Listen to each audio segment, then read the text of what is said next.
أعوذ بالله من الشيطان الرجيم. بسم الله الرحمن الرحيم. إن الحمد لله حمدا كثيرا نحمده تعالى ونستعينه ونستغفره ونعوذ بالله من شرور أنفسنا ومن سيئات أعمالنا. من يهدي الله وهو المهتدي ومن يضلل فلا هادي له. ونشهد كما بنفسه شهد الله أنه لا إله إلا هو والملائكة وأولو العلم قائما بالقسط. لا إله إلا هو العزيز الحكيم الخالق البارئ المصور الذي له ملك السماوات والأرض يحيي ويميت وهو على كل شيء قدير. ونشهد وكفى بالله شهيدا محمد رسول الله والذي بعثه ربه بالهدى ودين الحق بشيرا ونذيرا وداعيا إلى الله بإذنه وسراجا منيرا. بلغ رسالة وأدى الأمانة ونصح الأمة وكشف الغمة وجاهد في الله حق جهاده حتى أتاه اليقين.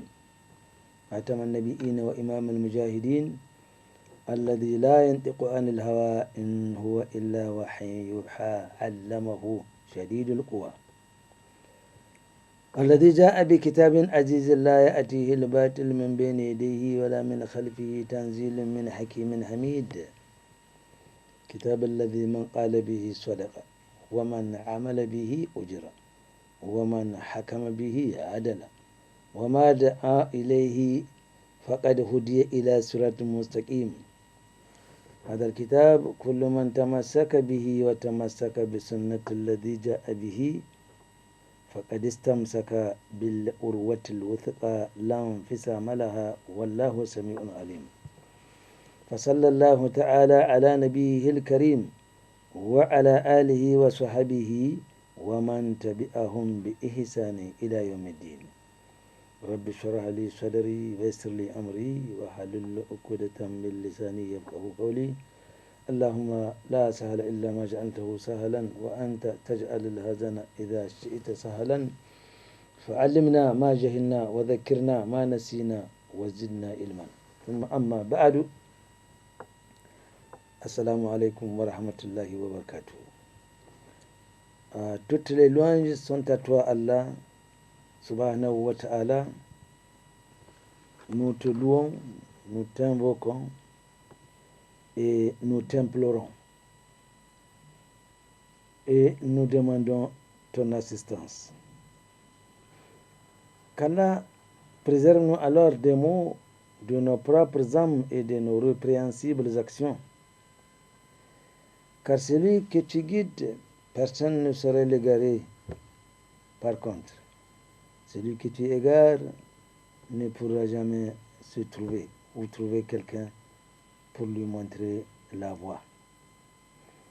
Nous témoignons comme Allah subhanahu wa ta'ala a témoigné lui-même qu'il n'y a point de divinité en dehors de lui, seul, sans associé, l'omniscient, l'omnipotent, l'omniprésent, l'infiniment transcendant, celui dont la miséricorde embrasse toutes les choses. Il a dit, Rahmati wasi'at kulli shay'in. Ma miséricorde embrasse toutes les choses. Nous témoignons également, et Allah subhanahu wa ta'ala suffit comme témoin, que le prophète Mohammed sallallahu alayhi wa sallam est son messager,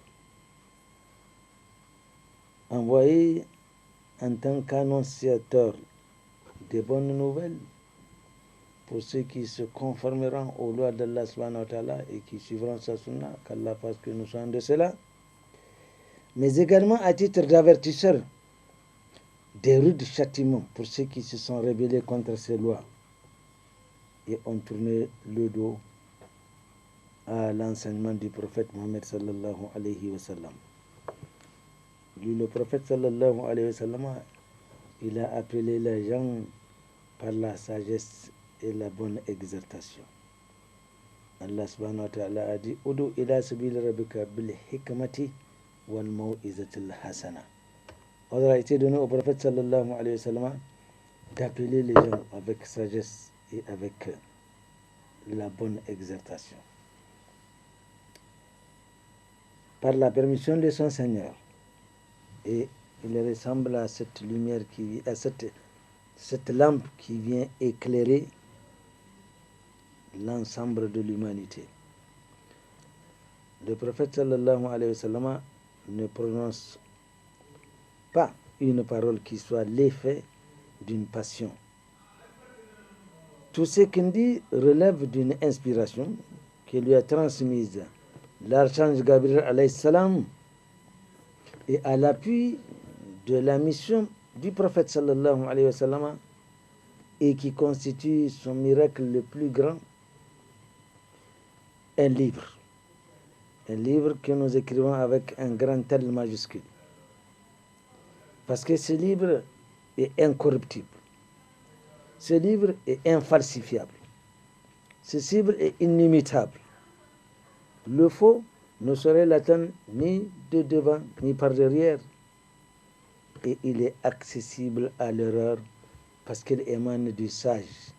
Sage que nous écrivons avec un grand S majuscule et digne de louange qui est Allah subhanahu wa ta'ala.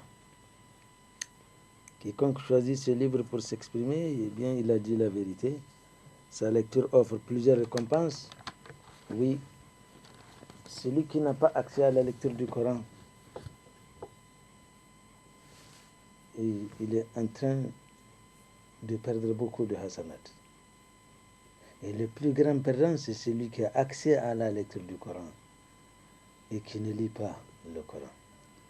Selon un dire du prophète sallallahu alayhi wa sallam, il a dit Man qara'a harfan min kitabillahi falahu hasanatun. Celui qui aura lu une lettre contenue du Coran, eh bien, il a une récompense. Wal hasanatu bi ashar amthaliha aw kama qala Rasulullah sallallahu alayhi wa sallam.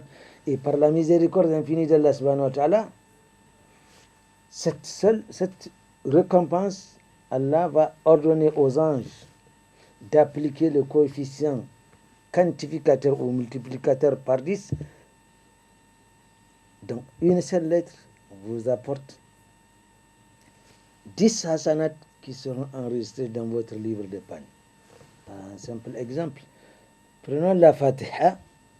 La Fatiha a 213 lettres. Vous parcourez la Fatiha, eh bien, ordre est donné aux anges de faire la multiplication de 213 par 10, ça vous offre gracieusement une récompense évaluée à 2130 qui seront déversés dans votre compte d'épargne de l'au-delà. Le compte d'épargne, lequel vraiment il faut beaucoup plus s'inquiéter, pas celui de Siba, parce que celui de Siba, votre compte en banque, ou soit vous le videz avant de mourir, ou vous laissez le restant à vos héritiers. Et qu'est-ce que finalement vous avez? C'est bel et bien les virements que vous aurez dû effectuer dans votre compte de l'au-delà, les transferts de fonds, etc., etc. Alors, la lecture du Coran offre beaucoup de hasanat. Le Coran contient 6236 versets. Et le Coran contient 329 156 lettres. 329 156 lettres. Vous parcourez le Coran de la basmala de la Fatiha jusqu'à descendre à Surat Nas. Vous avez parcouru 329 156 lettres. Appliqué au coefficient quantificateur de 10, ça vous offre un gain de 3 229 156 hasanat. Vous devenez millionnaire. Alors, chers frères et chers sœurs, si ici-bas, en termes d'euros, de CFA, de Naira, ou de Sidi, etc., nous n'arrivons pas à avoir les millions. Mais cherchons les millions qui nous seront déposés dans notre compte de là-bas. Alors la lecture du Coran offre beaucoup de hasanat. Celui qui juge à partir du Coran, eh bien, il a dit, il fait preuve d'équité et de justice. Le contraire ne sera que mécréance, injustice, perversité. Et appeler les gens au moins de ce livre, c'est de les guider vers la voie qui mène à la satisfaction d'Allah subhanahu wa ta'ala. Par conséquent, le Coran est le meilleur discours que nous pourrions avoir. Et en ce qui concerne la direction, c'est bien celle-là que le prophète Mohammed sallallahu alayhi wa sallam nous a indiqué. Évitons d'ajouter autre chose qui ne s'y est pas, qui ne sont pas validées par cette religion qu'on appelle bid'a, l'innovation. Toute innovation n'est que perdition, qui finalement entraînera en enfer, qu'Allah subhanahu wa ta'ala nous en préserve. Que la paix et les bénédictions d'Allah soient sur lui-là même qu'il a choisi pour être une miséricorde pour toutes les créatures. وَمَا أَرْسَلْنَاكَ إِلَّا رَحْمَةً لِلْعَالَمِينَ. C'est Allah qui donne cette garantie. Le prophète est envoyé pour représenter la miséricorde d'Allah subhanahu wa ta'ala. Ainsi qu'à sa noble famille, à ses dévoués compagnons et à tous ceux qui les suivront, ceux et celles qui les suivront, et ceci avec foi, jusqu'au jour où Allah subhanahu wa ta'ala héritera les cieux et la terre. Chers frères et sœurs, par la grâce d'Allah subhanahu wa ta'ala, comme nous l'avions prévu, nous allons poursuivre le traitement de la thématique sur l'orgueil.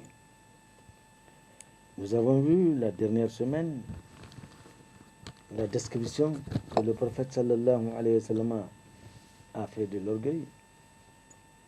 Et il disait d'ailleurs, Al-Kibru Batar al-Haqqi wa Gamt al-Nas. Nous avons dit que l'orgueil, c'est l'auto-estimation. On s'estime. C'est l'auto-satisfaction. On est fier de soi, on semble être toujours le meilleur.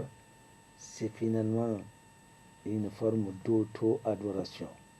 On risque de tomber dans la passion, qu'on se croit toujours le meilleur. Et nous avions dit que l'orgueilleux n'a de raison que la sienne, y compris ce que Allah subhanahu wa ta'ala et son prophète dit. L'orgueilleux ne compte que sur lui-même. Il sait tout, il peut tout, il comprend tout, il est capable de tout, tout seul, et les autres sont des imbéciles, des nigauds, des niais, des crétins, etc., etc. Et il n'est pas orgueilleux qui veut, chers frères et sœurs, sauf l'imbécile orgueilleux. Et le défaut principal de l'orgueilleux, c'est qu'il refuse d'accepter qu'il est orgueilleux. Sinon, il n'est pas orgueilleux. L'orgueilleux n'a jamais accepté qu'il est orgueilleux. L'orgueil l'empêche d'accepter qu'il est orgueilleux. C'est ainsi que donc l'orgueil est soutenu par un certain nombre de supports. Il y a au nombre desquels, par exemple, le savoir. Quand on acquiert une certaine science, elle peut vous pousser vers l'orgueil. Vous poussez à mépriser tout le monde. Parce que vous êtes exprimé, excusez l'expression, sorti des cuisses de Jupiter. Vous vous imaginez être un grand savant. Mais nous allons voir le détail, Inch'Allah. Le pouvoir également pousse l'individu à être orgueilleux. En occupant une certaine responsabilité, en siégeant pour un certain poste, on s'imagine qu'on vient d'ailleurs. Donc, le savoir, le pouvoir, mais il y a également les biens de ce bas monde, les saletés de ce bas monde. quand on a assez de biens, on sent ensemble, excusez encore une fois de plus l'expression, s'en foutre de tout le monde. On minimise tout le monde.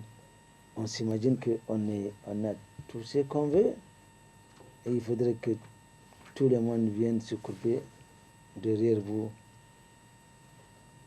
pour chercher une quelconque satisfaction. Donc nous avons le savoir, nous avons le pouvoir, nous avons la richesse, l'accumulation des biens. Eh bien, quand nous prenons le savoir, tu te vantes d'être un savant, mais tu ne connais que ce que tu connais. Tu ne connais que ce que tu connais. Et ce que tu connais, c'est une connaissance. Et par rapport à même cette connaissance, sache qu'il y en a qui connaissent plus que toi. Et quel que soit ton savoir, quelle que soit la science que tu as acquise, tu ne pourras jamais nous dire quand est-ce que l'Apocalypse, je vais dire leur H avec un grand H interviendra. Tu ne le sais pas.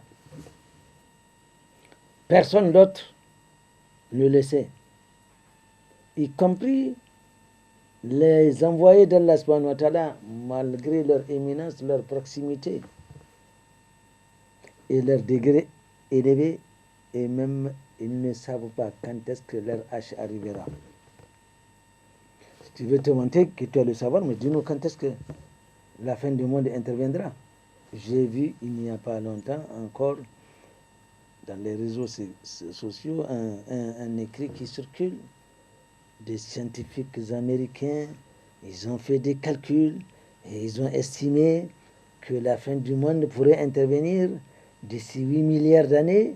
Certains ont avancé jusqu'à 11 milliards d'années parce que ça va consacrer la disparition du soleil. Et on a fait des calculs à vous rendre la meilleure façon. C'est des statistiques permises pour d'une part même se moquer des gens et de mentir librement. On veut nous faire croire qu'on peut imaginer ce qui arrivera d'ici 11 milliards d'années, alors qu'on ne peut pas décrire exactement ce qui pourrait se passer demain. Allah l'a dit. Tu as beau élaborer un programme de la journée de demain, mais tu ne peux pas exécuter ce programme-là. Ce n'est pas possible. Il y a des impondérants, il y a des choses qui peuvent intervenir sans que toi-même tu ne le sais pas. Tu fais un programme, bon, tu exécutes ce que tu fais. Alors on veut nous faire croire que d'ici 11 milliards d'années, même au prophète, il a été posé la question de savoir quand est-ce qu'interviendra leur H. Allah nous le dit, Yas'alunaka an sa'a ayyana mursaha qul innama ilmuha inda rabbi la yujalliha liwaqtiha illa huwa thaqulat fi samawati wal ardi la ta'atikum illa baghtatan.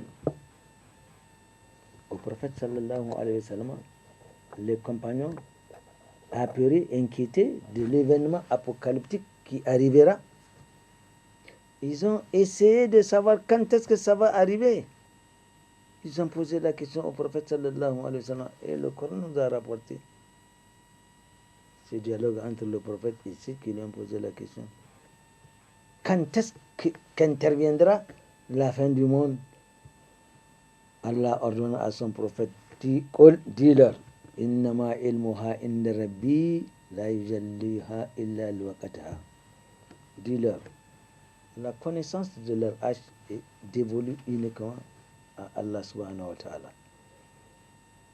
Lui, Allah subhanahu wa ta'ala seul, la manifestera quand elle va, à son temps, Allah subhanahu wa ta'ala va la manifester, mais personne d'autre n'a cette connaissance-là. Et même à Isa alayhi salam, il a été posé la même question. Qu'est-ce qu'il a répondu? Le fils du père ne sait pas, seul le père sait. Illa huwa thaqalat fi samawati wal ard. L'événement est tellement important qu'il pèse lourd sur les 7 cieux ainsi que sur la terre. La ta'atikum illa baghtatan, elle ne vous arrivera que par surprise. Oui. La fin du monde n'est abonné à aucun système de communication pour envoyer des messages. Baghtatan, elle n'arrivera que de la façon la plus inattendue. Car la science que tu as acquise ne te permet pas de te rapprocher de ton Seigneur. C'est-à-dire, elle te met en conflit avec ton Seigneur. Eh bien, elle constitue la cause de ta perte et elle ne saurait donc être bénéfique.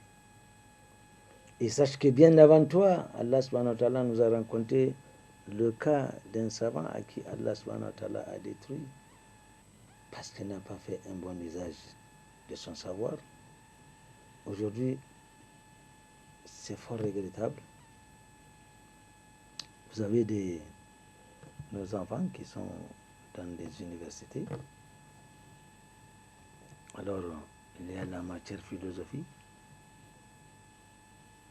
Et nous savons que la philosophie, je le dis, n'est pas une science exacte. C'est le développement des intelligences.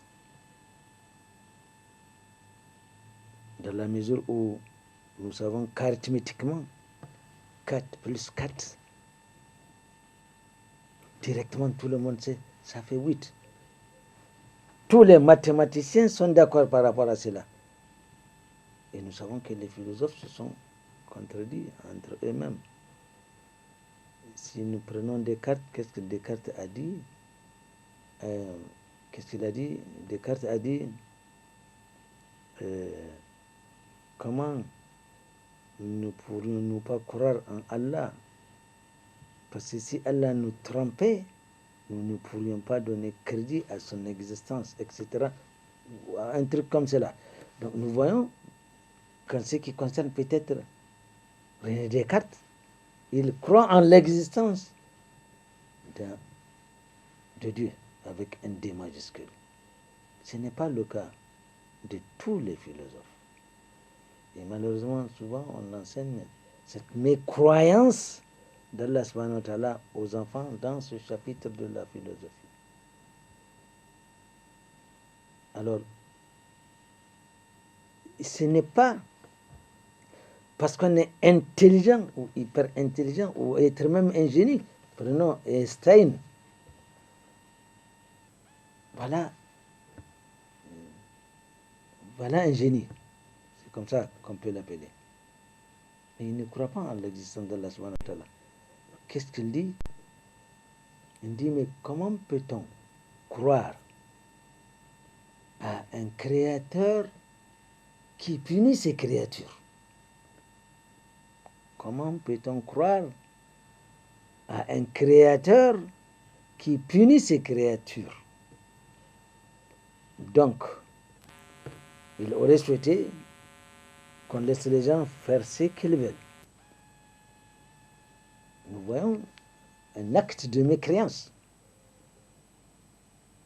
C'est ainsi que, pour parler de ce savant dont Allah nous a parlé dans le Coran, il est dit وَاتَلُ عَلَيْهِمْ نَبَأَ الَّذِي آتَيْنَاهُ آيَاتِنَا فَانْسَلَخَ مِنْهَا فَأَتْبَعَهُ الشَّيْطَانُ فَكَانَ مِنَ الْغَاوِينَ لَوْ شِئْنَا لَرَفَعْنَاهُ بِهَا وَلَكِنَّهُ أَخْلَدَ إِلَى الْأَرْضِ وَاتَّبَعَ هَوَاهُ فَمَثَلُهُ كَمَثَلِ الْكَلْبِ إِنْ تَحْمِلْ عَلَيْهِ يَلْهَثْ أو تتركه يلهث ذلك مثل القوم الذين كذبوا بآياتنا فقصص القصص لعلكم يتفكرون.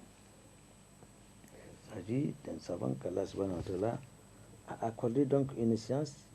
Au lieu d'en faire un bon usage, il s'en détourna. Et il a suivi les discours de Satan, Iblis, la'anatullahi alayhi. Et il fut égaré, n'est-ce pas? Donc, certaines sciences peuvent égarer l'individu complètement. Nous le disons que tant que cette science-là ne te rapproche pas de ton Seigneur, ne te mets pas verticalement en conflit avec ton Seigneur.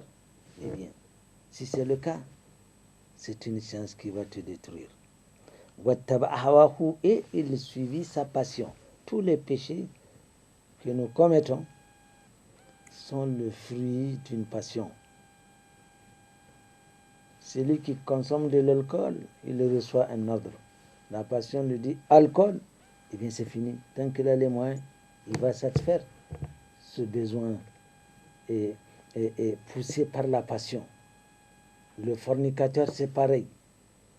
Celui qui a cette tendance à tuer des gens, ça ne lui plus rien. Mais si vous n'êtes pas auteur de tous ces péchés, c'est un peu comme l'accoutumance à la fumée. Le fumeur reçoit un ordre. Fumer, il faut qu'il fume. Mais toi qui ne fumes pas, tu ne reçois pas ce genre d'ordre. Donc, la plupart des péchés qu'on commet, c'est le fruit d'une passion. Alors, il suffit ça et Allah dit, son exemple ressemblerait à un chien. Le chien, si vous foncez sur lui, il va se mettre à halter. Au repos, le chien est toujours en train de halter, donc il n'y a pas de repos. Subhanallah. Allah dit, tel est l'exemple de ceux-là qui traitent nos signes de mensonges. Rappelle-leur le récit de ces messieurs d'Allah, peut-être qu'ils méditeront. Ailleurs, nous voyons ici un exemple de quelqu'un qui a une science, l'exemple d'un chien. Ailleurs, l'exemple de ceux-là qui, par orgueil, se détournent des commandements d'Allah, sont pris en parabole comme étant des ânes chargés de précieux documents. Oui, c'est comme si vous rencontrez un âne chargé de plusieurs livres, posez-lui une question, il ne pourra pas répondre. Allah subhanahu wa ta'ala nous a cité cet exemple. مثل الذين حملوا التوراة ثم لم يحملوها كمثل الحمار يحمل أسفارا بئس مثل القوم الذين كذبوا بآيات الله والله لا يهدي القوم الظالمين. L'exemple de ceux-là qui ont acquis une science. Ici, on parle des Yahoud. Ils ont la Torah. ثم لم يحملوها. Ils n'en ont pas fait un bon usage. Ils ne l'ont pas observé. Ils la lisent, mais ils n'observent pas le contenu.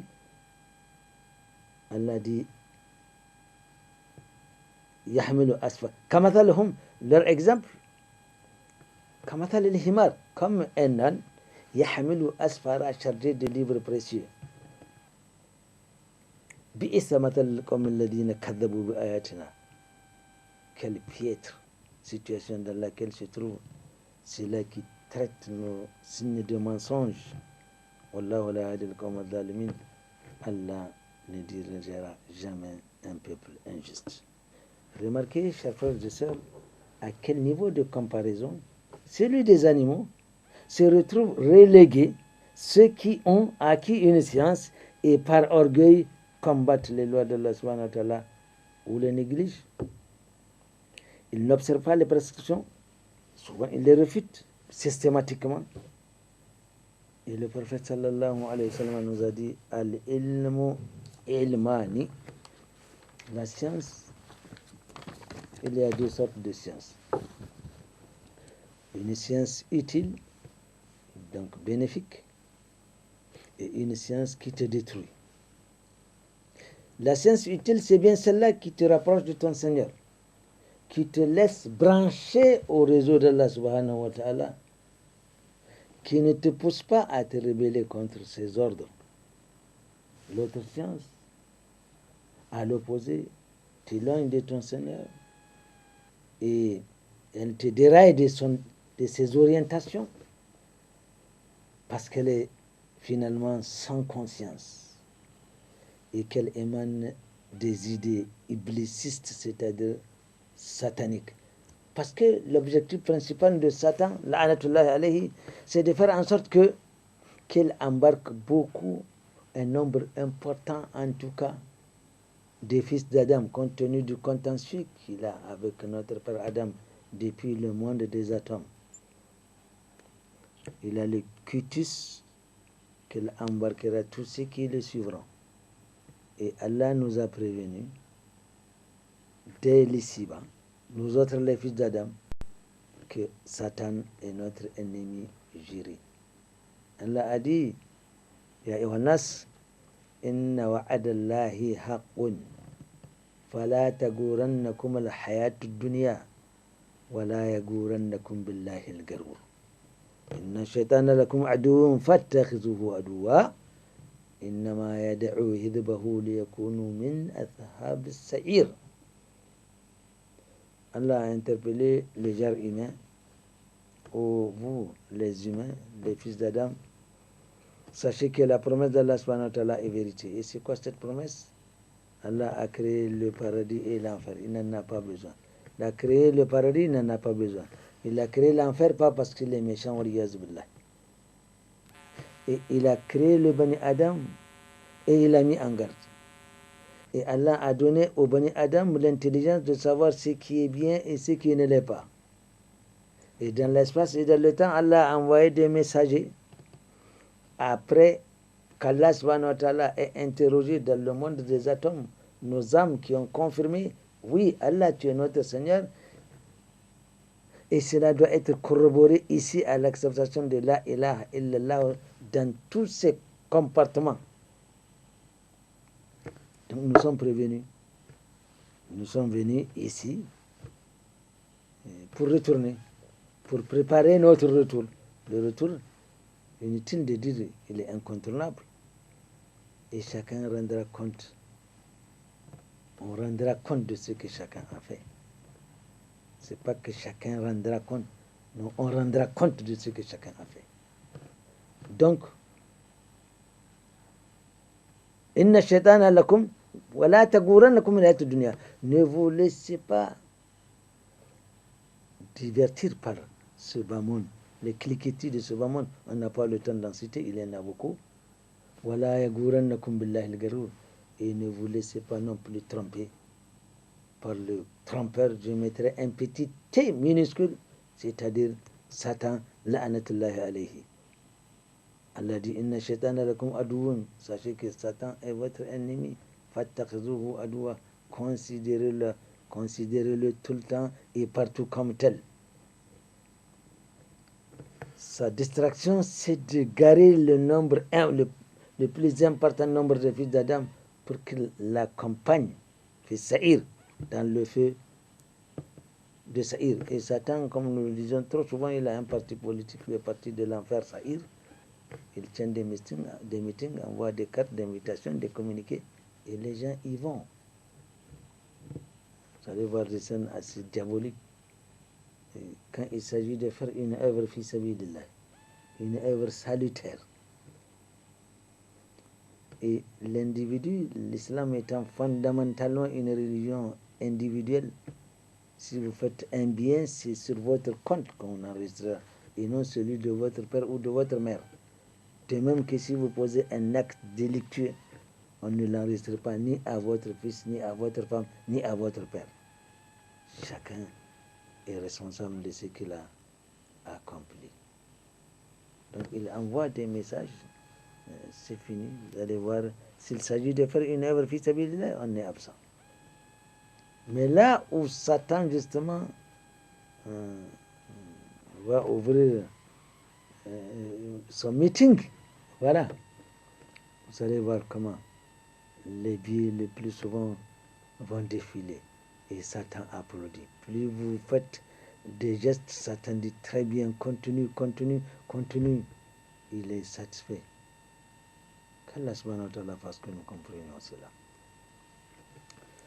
Donc, comment du reste se vanter d'un savoir quand Allah subhanahu wa ta'ala a dit wa fawqa kulli dhi ilmin aliman?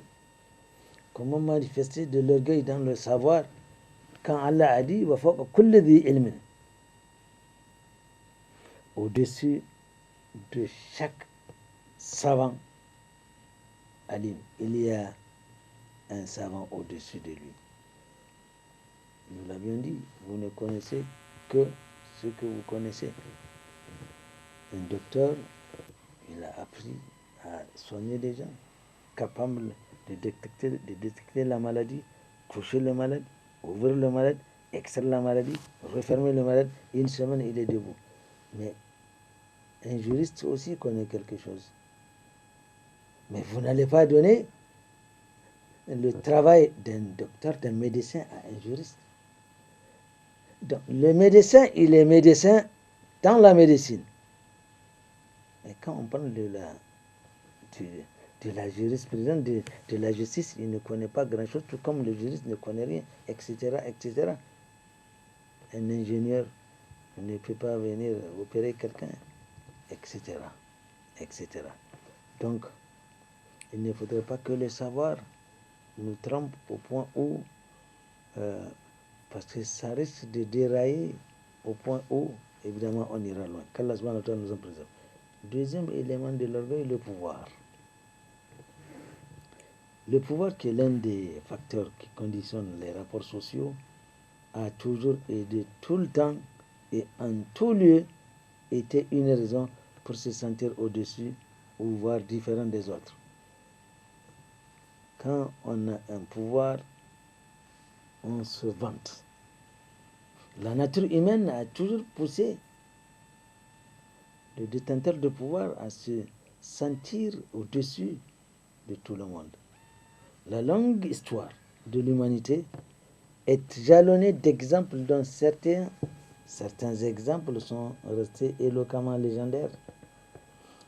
Parce que le pouvoir a ses exigences et c'est pourquoi il contribue à la transformation des individus. Quelqu'un l'a dit il y a une trentaine d'années, le pouvoir transforme l'individu. Il dit, aujourd'hui on est le chasseur, demain on est la biche. Alors, combien sont-ils ces promotionnaires qui ne reconnaissent plus leurs anciens collègues parce qu'ils ont obtenu un pouvoir? Combien sont-ils ces commerçants qui ne se rappellent plus de leurs amis depuis qu'ils ont commencé le commerce? Au départ, ils étaient ensemble, mais une fois qu'on a atteint un degré, un million, en plus, on fait semblant de ne pas connaître ces premiers débutants. Et combien sont-ils ceux-là qui, une fois perchés sur un fauteuil, se métamorphosent et prennent, ou plutôt adoptent, des nouveaux airs, comme s'ils ne respirent pas la même atmosphère que les autres, et comme s'ils sont descendus d'autres cieux. Ça, c'est le pouvoir. J'ai un mémoire, un ami, et nous avons un ami commun qui est passé à des hautes responsabilités de ce pays. Il vient de l'intérieur, il dit, bah, écoute, on va voir un tel. J'ai dit, non, mais tu sais, il faut aller mollo, maintenant, il faut, mais c'est pas, il dit, non, mais comment? Mais c'est quand même un tel, non? J'ai dit, oui, mais il n'est plus ce tel-là que tu connais. Il n'est pas ce un tel-là que tu connais, maintenant, il est ce qu'il est. Il a insisté, nous sommes allés. Vous avez rendez-vous, non? Bon, on va prendre votre nom et comme ça, on vous fixera quand est-ce que vous pouvez rencontrer. Nous sommes allés 3 fois, on n'a pas pu voir notre ami. Je lui ai dit, tu vois, maintenant, il n'est plus ce un tel que nous connaissons, il est ce qu'il est maintenant. Et c'est vrai, une fois qu'on est au pouvoir, on se prend pour je ne sais quoi. J'ai un très mauvais souvenir d'une autre connaissance qui ne m'a pas reconnu. Alors j'étais vraiment désabusé. Quand il passait, il saluait tout le monde, alors que moi, j'étais allé à la maison, donc il sait que je n'étais pas là-bas. Il vient, il passe, il salue tout le monde, il passe, il me donne la main. Ça me dit, ah, mais Ismaël, quand est-ce que tu es arrivé? Il passait, je dis, mais c'est pas un tel? Il m'a dit, oui, c'est lui. Je dis, ah, et c'est comme ça.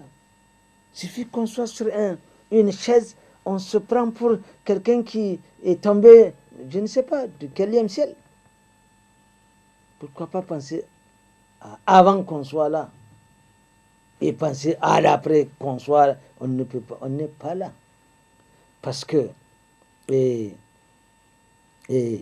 sachez qu'Allah subhanahu wa ta'ala nous aide que quel que soit le pouvoir sur lequel on est aujourd'hui, pensons déjà que demain, ou soit on quitte ce pouvoir, ou soit il vous quitte.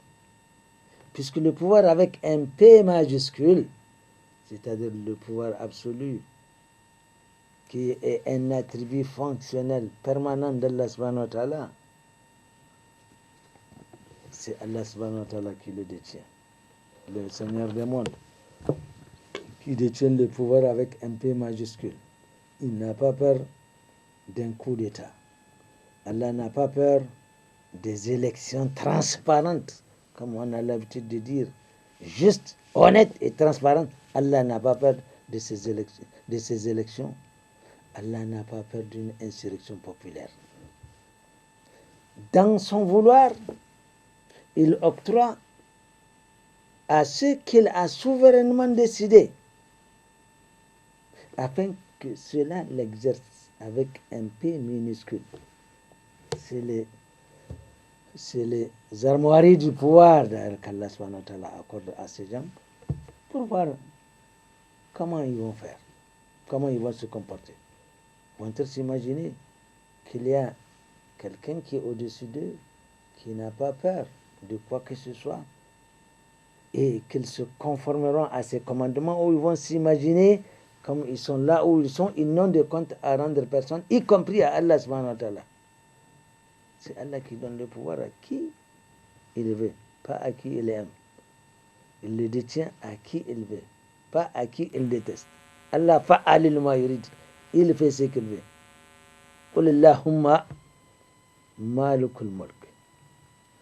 tu'til mulka man tasha'u wa tanzi'ul mulka mimman tasha'u wa tu'izzu man tasha'u wa tuzillu man tasha'u biyadika al-khayri innaka ala kulli shay'in qadir. C'est éminemment révélateur. L'orgueilleux du pouvoir, il aura une mauvaise fin et il aura des comptes à rendre. Car c'est Allah qui donne le pouvoir à qui il veut, pas à qui il aime. Il le détient de qui il veut, n'est-ce pas? Allah élève qui il veut, Allah rabaisse qui il veut, Allah fa'al lima yurid, il fait ce qu'il veut. La yus'alu amma yaf'al. On ne demande pas à Allah pourquoi Allah t'a fait ceci et tu n'as pas fait cela. Mais Allah exigera de tout un chacun ce qu'il a fait, y compris les détenteurs du pouvoir. Dans l'au-delà, évidemment, chacun aura à rendre compte de ce qu'il a fait, de ce qu'il a dit. Subhanallah. C'est pitoyable le cas. Si ceux qui détenaient le pouvoir savaient ce qui les attend comme compte rendu. Omar, dans son souci de craindre Allah subhanahu wa ta'ala, disait que il est à Médine. Alors il dit, si un âne trébuche en Irak, parce qu'il n'a pas bien nivelé le terrain, ou il n'a pas bien arrangé les routes, il dit qu'il craint qu'Allah subhanahu wa ta'ala lui demande des comptes. Regardez à quel point ces personnages, ils ont détenu le pouvoir, mais comment ils se sont comportés. Subhanallah. Mais c'est quoi ça? C'est quoi ce virus qui pousse les gens en s'imaginant qu'ils ont la licence de faire tout ce qu'ils veulent ici-bas? Oui, oui, oui. Mais en réalité, ils ne l'ont pas. S'ils craignaient ce douloureux compte rendu qui les attend. Qu'Allah subhanahu wa ta'ala fasse que nous comprenions cela. Certains personnages qui ne sont ni légendaires, ni relevants d'aucune mythologie, donc qui ont véritablement existé, ont marqué leur époque par l'orgueil qui les animait au cours de leur règne. Pour éviter d'être long, le temps nous manque beaucoup. Eh bien, ma foi, nous allons prendre, peut-être si c'est possible, deux exemples. Et, ces deux exemples ont quelques caractéristiques de commun. Comme par exemple d'avoir détenu un pouvoir puissant, d'avoir défié et tenu tête à des envoyés d'Allah subhanahu wa ta'ala, et d'avoir contraint leur population de les considérer comme des dieux avec un petit d. Mieux, l'un d'entre eux allait jusqu'à dire, jusqu'à prétendre qu'il est le Dieu au-dessus duquel il n'existe aucune autre autorité divine. Je vais faire allusion à Pharaon. Mais avant Pharaon, parlons d'un certain Nemrud bin Canaan, un roi de Babel, donc de Babylone. Il a régné en plein Irak, l'actuel Irak, et il était contemporain à Ibrahim alayhi salam. Ibrahim alayhi salam qui pécha le monothéisme pur et dur, sur la base duquel il n'y a qu'un seul Dieu, unique, sans associé, le seul qui mérite d'être adoré. Évidemment, ce genre de discours ne peut pas plaire à un roi qui déjà lui se considère comme étant la divinité à adorer. Le discours ne plaisait pas à Nemrud. Il va jusqu'à alors demander à Ibrahim alayhi salam de lui parler de ce Dieu. Parce que Nemrud, il s'est accaparé de toutes les richesses. Tout le peuple laboure pour lui, tout le peuple récolte pour lui. Et de temps en temps, il appelle les gens pour leur donner chacun sa ration. Et c'était au cours d'un tel événement que le débat a eu lieu entre Nemrud et Ibrahim alayhi salam. C'est ainsi qu'à la réponse ou à la question posée par Nemrud, consistant à savoir c'est qui son Dieu là, peut-il le décrire? Ibrahim alayhi salam, évidemment, a décrit. Cette vidéo nous a été rapportée dans le Coran quand nous disons Alam tara ila alladhi hajja Ibrahim fi rabbihi an ataahu Allahu al-mulka idh qala Ibrahim rabbi allazi yuhyi wa yumiit qala ana uhyi wa umiit قال إبراهيم فإن الله يأتي بالشمس من المشرق فأت بها من المغرب فبهت الذي كفر والله لا يهدي القوم الظالمين. Il dit, Ibrahim alayhi salam dit, mon Seigneur, eh bien c'est celui qui, le Coran dit, n'as-tu pas vu celui qui est entré en débat ou en discussion avec Ibrahim alayhi salam. Quand Ibrahim alayhi salam dit, son Seigneur, c'est bien celui-là qui donne la vie et qui donne la mort. Nemrud, usant de l'orgueil, dit Anna, moi aussi, on a vu cela la semaine dernière, il me semble. Anna, lui aussi, il est capable de donner la vie et la mort. Et on raconte qu'il fit venir deux condamnés à mort. Il fit science, tenant tuer un et il libéra l'autre. Ibrahim alayhi salam, il est resté calme. N'est-ce pas? Il faut, quand on détient une vérité, ne jamais surtout s'emporter, ne jamais lâcher. Il faut arriver jusqu'à accepter cette vérité. Alors Ibrahim alayhi salam dit Inna Allah ya'ti bi shams min al-mashriqi fa'ati biha min al-maghribi fabihita allazi kafar. Mon Seigneur fait venir le soleil de l'Orient, toi fais venir le soleil de l'Occident. Évidemment, il fut confondu, il ne pouvait pas. Ainsi, eh bien, Namrud était confondu et il ne pouvait pas, bien sûr, venir faire lever le soleil de l'Occident vers l'Orient, bien sûr. C'est ainsi donc qu'Ibrahim alayhi salam, ce jour-là, on rapporte qu'il n'a pas eu sa ration et il est parti à la maison sans sa ration parce qu'il a confondu pour la deuxième fois. Pour la deuxième fois. Il a confondu Nemrud. La première fois, nous la connaissons, c'était au moment où Ibrahim alayhi salam continue son discours. Ibudullah wa la tushriku bihi shay'an. Adorer Allah seul, ne lui associer quoi que ce soit. Ça vexait Nemrud. Au point où Ibrahim alayhi salam, une fois, il est allé jusqu'à concasser toutes les idoles qu'il adorait. Et de retour d'une fête, ils se sont rendus compte des dégâts, entre guillemets. Ils se sont interrogés à savoir qui c'est qui. Ah, nous, on a appris un petit qui s'appelle Ibrahim, c'est lui qui n'arrête jamais de dire des mots contre. Faites-le venir, on lui fait. C'est toi qui as fait ça. Ça il a laissé la plus grande idole intacte. Il dit non, c'est celle-là qui a fait ça. Ils étaient énervés. Ils se sont dit non, nous allons venger nos idoles, nos dieux, subhanallah. Et c'est ainsi qu'on prépara un grand feu. D'abord, on fait un grand trou, on met beaucoup de bois, on met un grand feu, on veut catapulter, on veut jeter Ibrahim alayhi salam dans le feu.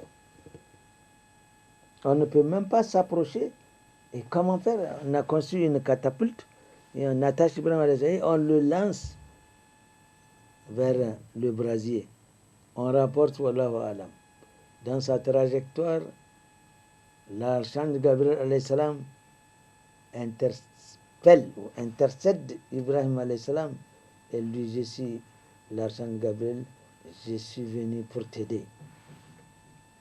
Ibrahim alayhi salam dit: de ton aide, je n'ai pas besoin. Moi, je sais que mon Seigneur sait dans quelle situation je me trouve. Ça me suffit. Hasbi Allahu wa ni'mal wakil. Voilà le summum de la foi. Il est en train d'aller vers un brasier, mais il reste ferme dans sa foi. Il sait que son Seigneur pourra le sauver. Et c'est justement ce qui fut. On le jeta et Allah subhanahu wa ta'ala ordonna à ce. Et nous disons, Allah dit, et nous disons au feu: Ya nar kuni bardan wa salaman ala Ibrahim. Allah ordonna au feu d'être froideur et accueillante. Et Ibrahim alayhi salam était resté intact dans ce brasier. Quand Namrud voit ça, il n'est pas content. C'est ça, c'est pas la première fois. Mais avant même, qu'est-ce que disent les gens? Regardez l'imbécilité humaine. Vous adorez ces idoles en vous disant que tout ce que vous avez comme pouvoir, comme bien, comme privilège et tout, vient de l'adoration de ces idoles-là. Maintenant, on a détruit vos idoles. Vous voulez les venger. C'est-à-dire, comment allez-vous venger quelqu'un? Évidemment. On a rapporté qu'Ibrahim alayhi salam retourna à la maison ce soir-là sans sa nourriture. Il passa devant une dune, remplissait de sacs de sable pour faire croire aux gens. Je mets pour faire croire aux gens, entre guillemets. Mais on veut mettre en évidence quelque chose. Il veut faire croire aux gens que lui aussi, il a été servi. Chemin faisant, donc avant d'aller chez lui, le sable devint des grains.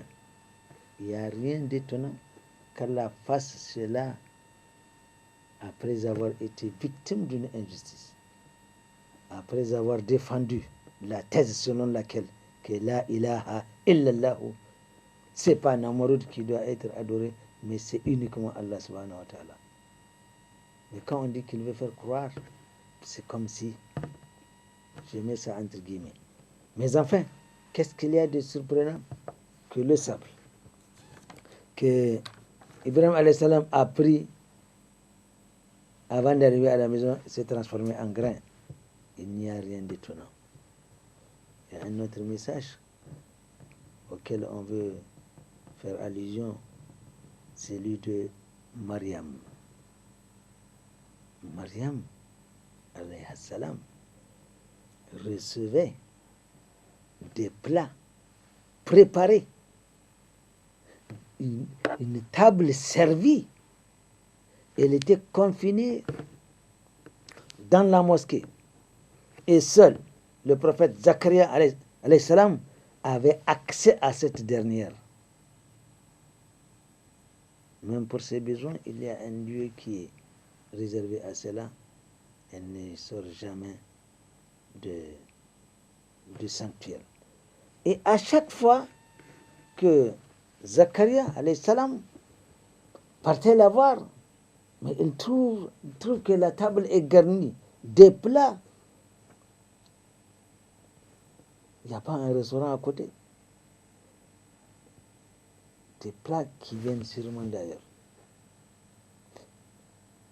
Et cette belle image nous a également été réservée quand le prophète Zacharia alayhi salam posa la question à Mariam. Quand il dit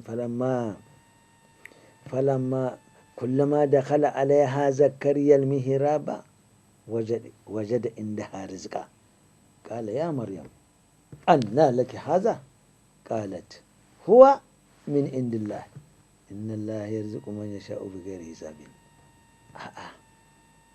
Allah, le prophète Zacharia dit, mais Mariam, d'où d'où te viennent tous ces plats-là, cette nourriture, d'où elle te vient, comment elle dit, ça vient min indillahi, de la part d'Allah subhanahu wa ta'ala, parce que Allah nourrit qui il veut, Allah enrichit qui il veut, Allah pourvoit aux besoins de tout, c'est Allah qui s'est fait appeler Ar-Razzaq Zul Quwwatul Matin.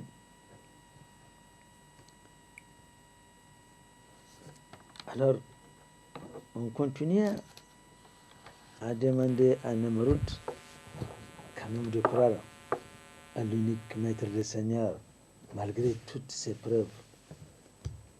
Le roi ne fait ou ne fit que ça, s'abstenir ou s'obstiner en y refusant.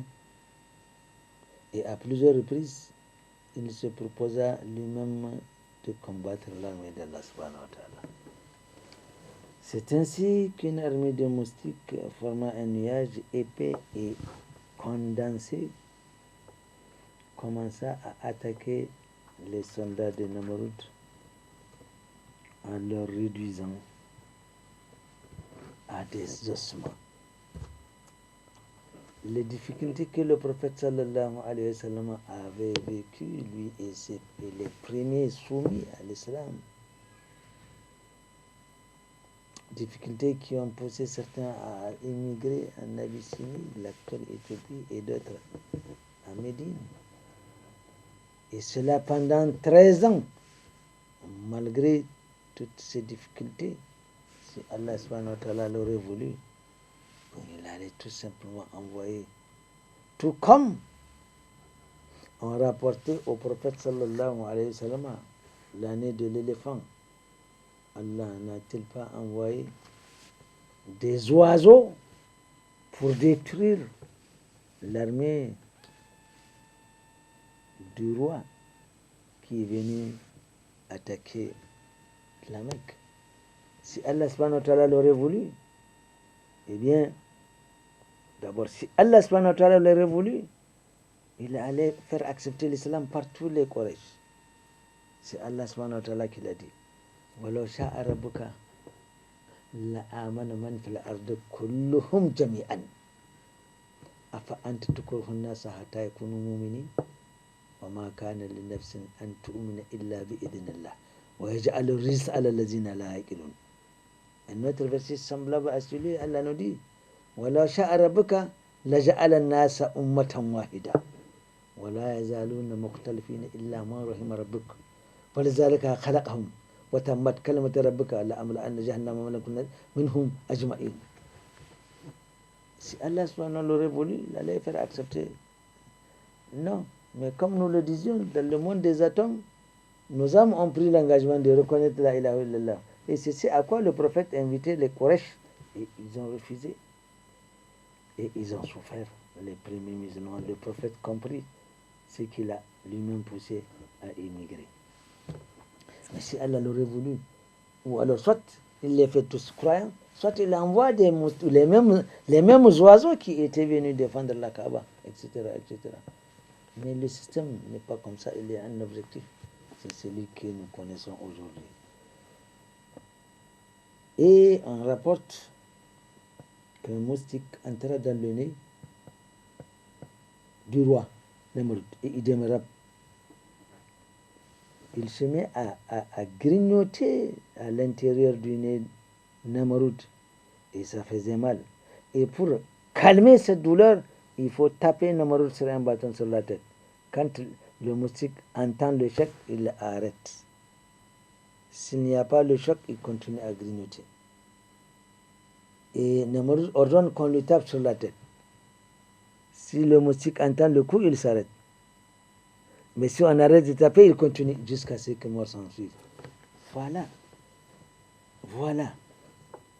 Je dirais, telle est la fin de ceux qui osent défier Allah subhanahu wa ta'ala.